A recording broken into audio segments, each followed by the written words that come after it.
Sean here, and thank you so much as ever for joining me once again on this channel. We often say here on the show, don't we, that time marches on quickly. Yes, we do. You don't disagree.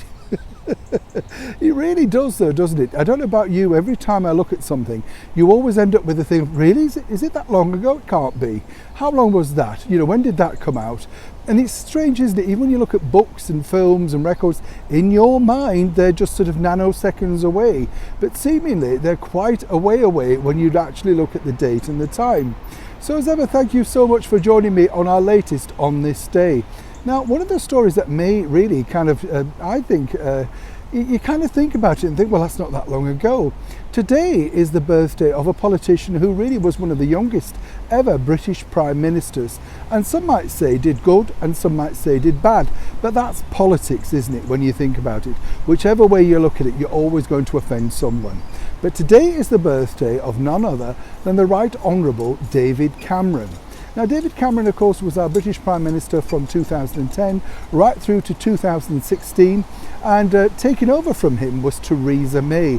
A bit of a debacle actually at that point, because Brexit had kicked in and seemingly he wasn't for it, or I'm not quite sure what he was. I've met him on a number of occasions, interviewed him in number 10 Downing Street. I think what's interesting with him, if you read his books, his notes, his memoirs, whatever you want to call them, whenever you are in that role, there's never a good time. You know, you're always really ready with the removal van, because at the flick of a switch, you're either in or you're out. Who on earth would want to be Prime Minister, President, wherever you are around the world? But as ever, what else happened on this day? In history, way back in 1986, you would have been at the very first night of a theatrical sensation, one that went to take on the world by storm, around the world, not just here in the United Kingdom and on Broadway, but many subsequent productions everywhere around the world loved The Phantom of the Opera. Originator, of course, was none other than the brilliant Michael Crawford, who'd enjoyed phenomenal success in TV drama, in film, and it was a bit of a risk apparently to put Michael in the lead role, but he convinced Andrew Lloyd Webber after Andrew stumbled across him singing at a singing lesson, and that really was the thing where he said, actually, I think we found our Phantom. What a great part, what a great musical, and still running across the world today, making millions for its creators, Andrew Lloyd Webber and Charles Hart. Way back in 1984, did you tune in to this? This show was only on air for 6 episodes. It was really following on from the mega success of the likes of Dallas Dynasty, Knots Landing, Falcon Crest. It was the latest Aaron Spelling production called Glitter. It was all behind the scenes of a celebrity magazine, loosely based on the US magazine People. Despite great guest stars like Ginger Rogers and Phyllis Diller, amongst many others, as I say, it only lasted for 6 episodes, never been repeated, a very costly exercise, and apparently, according to Aaron Spelling, one he didn't wish to repeat. Can we also give a big warm happy birthday to this lady who was born way back in 1952, and Sharon herself will admit that bits of her are a certain age and other bits aren't. It is, of course, the X Factor reality TV star judge, Sharon Osborne.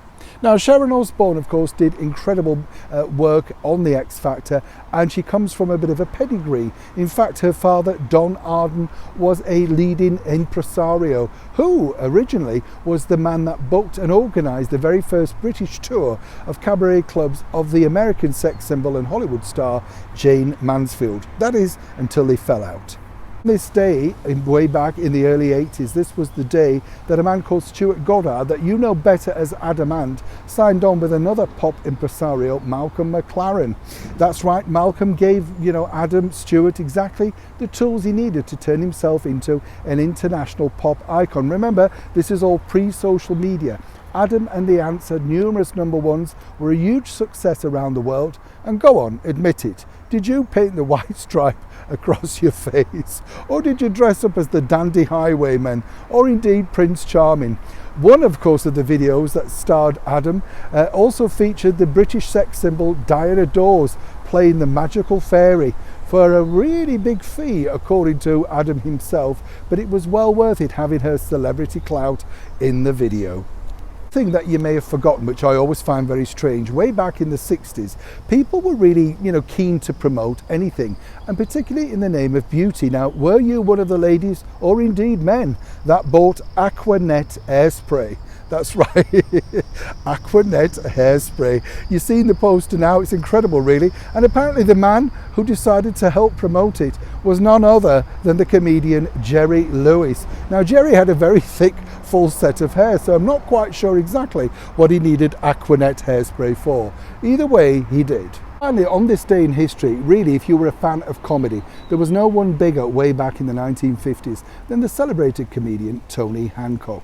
Now, Tony had been a huge success on radio, moved into films, and then, of course, subsequently went it alone when he decided to free himself of his comedy scriptwriters, Galton and Simpson. I met Galton and Simpson, in fact. They were great people who created so many wonderful comedy moments, including the brilliant Steptoe and Son.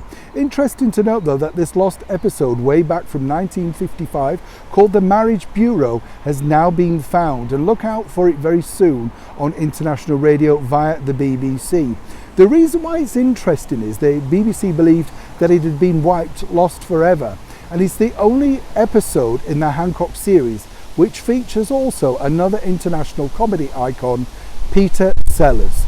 That's right, the Peter Sellers who went on to become part of those wonderful films, The Pink Panther and Inspector Clouseau. As ever, I hope you've enjoyed our trip down memory lane. Let me know in the comments below what you remember. Did you use that hairspray? I love finding things like that out. You kind of think, who bought that Aquanet, What a good idea. Apparently, though, as I say, it created a hairnet over your own hair with the flick of a can. Really?